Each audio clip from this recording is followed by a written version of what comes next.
श्री स्वामी समर्थ. आज आपल्या श्रावण महिन्यातल्या नवीन भागात आपले स्वागत असो. नमस्कार, मी सौ कीर्ती ठाकूर आणि आपण बघत आहात नंबर 1 GK 197 चॅनल. आज आपण सचित्र कहाण्या याबद्दल बोलणार आहोत, ज्या संपूर्ण चातुर्मास या पुस्तकात येतात. कहाणी हा लोकवाङ्मयाचा एक प्रकार आहे. धार्मिक भावनेवर आधारलेली लोककथा म्हणजेच कहाणी. व्रतवैकल्याच्या निमित्ताने सांगितली जाणारी गोष्ट. श्रद्धेने आचरणात येणाऱ्या व्रताची फलनिष्पत्ती सांगणे हा कहाणीचा उद्देश असतो.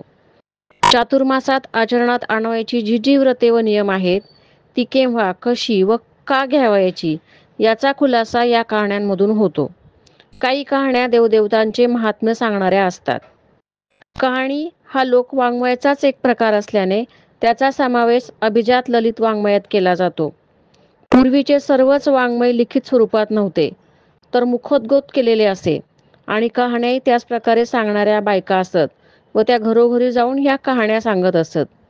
अशा तऱ्हेने कहाण्या सांगितल्या गेल्यामुळे त्यांचे स्वरूप मुखोद्गत करण्याचे सोपे असेच दिसते. म्हणजे छोटी छोटी सुटसुटीत वाक्ये आणि या वाक्यांना एक प्रकारची लयबद्धता आहे. प्रत्येक कहाणीची सुरुवात आटपाट नगर होतो अशी होते व शेवटी 60 उत्तराची कहाणी 5 उत्तरी सुफल संपूर्ण असा शेवट असतो. यातले आटपाट नगर, आट म्हणजे रुंद व पाट म्हणजे लांब, म्हणजे बऱ्याचपैकी एक मोठे नगर होय.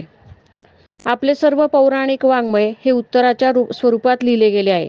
म्हणजे कुणीतरी प्रश्न विचारल्यावर त्याचे उत्तर म्हणून या हकीकती सांगितल्या आहेत. अशा या कथा संक्षिप्त करून 5 उत्तरात आणलेल्या आहेत. असा हा 60 उत्तराची कहाणी 5 उत्तरी सुफल संपूर्ण वाक्याचा अर्थ आहे. म्हणूनच गणपतीची कहाणी संक्षिप्त केली नसल्या कारणाने त्याचा पाठ 5 उत्तराची कहाणी 5 उत्तरी सुफल संपूर्ण असाच पूर्वीचा पाठ आहे.